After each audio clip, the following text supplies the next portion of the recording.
नमस्कार, माझे नाव आहे आराध्य महादेव साळवे. मी इयत्ता 7वी मध्ये शिकते. मी आज तुम्हाला या पुस्तकाविषयी थोडीफार माहिती सांगणार आहे. आमच्या शाळेमध्ये एक ग्रंथालय सुरू करण्यात आलेले आहे.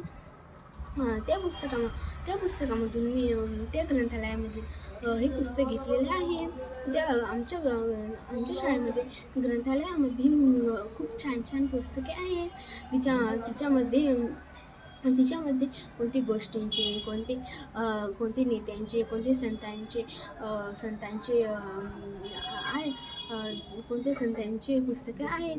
त्याच्यामधून मी हे पुस्तक घेतलेले आहे. या पुस्तकाचे नाव आहे मुलांसाठी शौर्यकथा.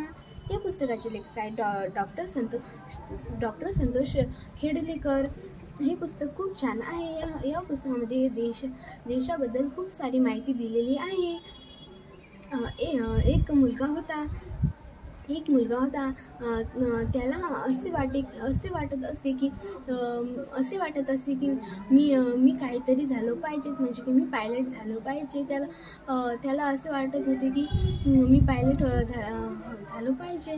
त्याचं लहानपणापासूनच स्वप्न होतं की मी पायलट बनायला पाहिजे. आणि मग एके दिवशी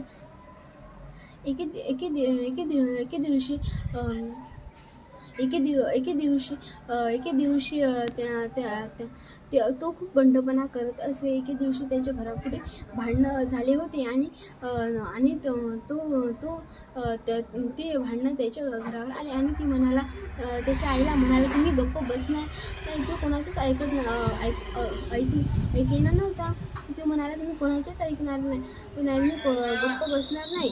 त्याची आई म्हणाली, अरे ऐक रे, थांब ना, बोलू नकोस. पण तो म्हणाला, नाही मी कोणाचेच ऐकणार नाही. आणि मग तो म्हणाला की मी कोणाचे ऐकणार नाही. नंतर मग ते भांडणं खूप वाढत गेलेले होते आणि तो म्हणाला की मी माझ्या पुढे जे आपल्या इंग्रज लोक, जे दुसरे कोणते आले, त्यांना मी ते जर आपल्या देशावर जर हमला करत असेल तर मी त्याला धडधड मारून टाकीन.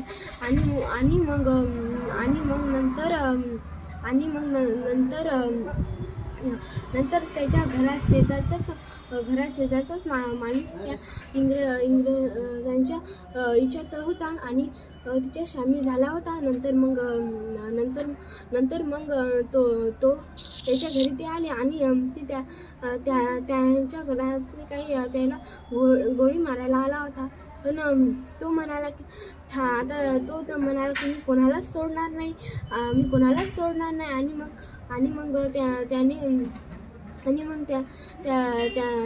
त्याने त्या लोकांना मारले आणि ते घराशेजारचा माणूस होता.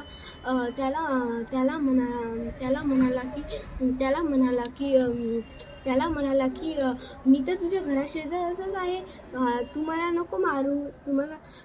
पण तू म्हणाला, माझ्या घराशेजारचा असो वा कुठला असो, मी तुला सोडणार नाही. कारण की तू आपल्या देशावर हमला करताय, आपला देश खतऱ्यात आहे, तरी तू त्या इंग्रजांच्या त्याच्या शामिल झाला. तो म्हणाला, मला माफ कर, मी डबल असं करणार नाही. पण तो मुलगा म्हणाला की नाही, मी तुला कधीच सोडणार नाही. मग त्याने त्या माणसाला गोळी मारली आणि मग त्याची आई म्हणाली, अरे कोणालाही गोळी मारू नको. तो म्हणाला, नाही, हा माणूस त्या इंग्रजांच्या लोकांमध्ये सामील झालेला आहे, मी याला सोडणार नाही. त्याला गोळी मारली आणि नंतर मग तो म्हणाला, अरे मी तर पायलट, माझा तर पायलट होऊन काहीच फायदा नाही. मी जर आपल्या देशाची जर सेवा केली तर किती चांगले होईल. आणि तो म्हणाला की मी पायलट होणार नाही आणि मी फक्त आपल्या देशाची सेवा करीन. त्याला असे वाटू लागले. नंतर मग तो फक्त देशाची सेवा करत असे. देशाची सेवा करत असे. आपला आपला देश इंग्रजांच्या ताब्यात होता आणि आपल्या देशासाठी खूप लोकांनी आपले प्राण दिले आणि आपल्या भारत देशाला जिंकून घेण्यासाठी त्या खूप कष्ट केले. गौर गुरुवांनी खूप कष्ट केले. नंतर मग तो आपल्या देशाची खूप सेवा करत असे. जे लोक इंग्रजांकडे आहेत, त्यांच्या ताब्यात आहेत, त्याला ते मारून टाकत असे आणि त्या लोकांना गोळी मारत असे. आणि त्याच्या आईला म्हणाला तो की मी पायलट मॅन होणार नाही, मी फक्त आपल्या देशाची सेवा करेन, मी आर्मी होईल, मला आपल्या देशाची सेवा करायची. आणि मग त्याला गोळी कशी मारायची हे बी ते शिकला होता आणि त्याला सर्व समजत असे का.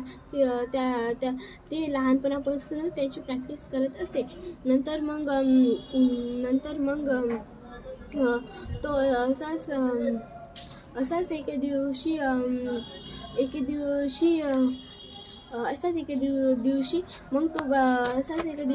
त्याला डबल लोक दिसले आणि मग त्याने त्या लोकांना मारून टाकले, कारण की ते इंग्रजांच्या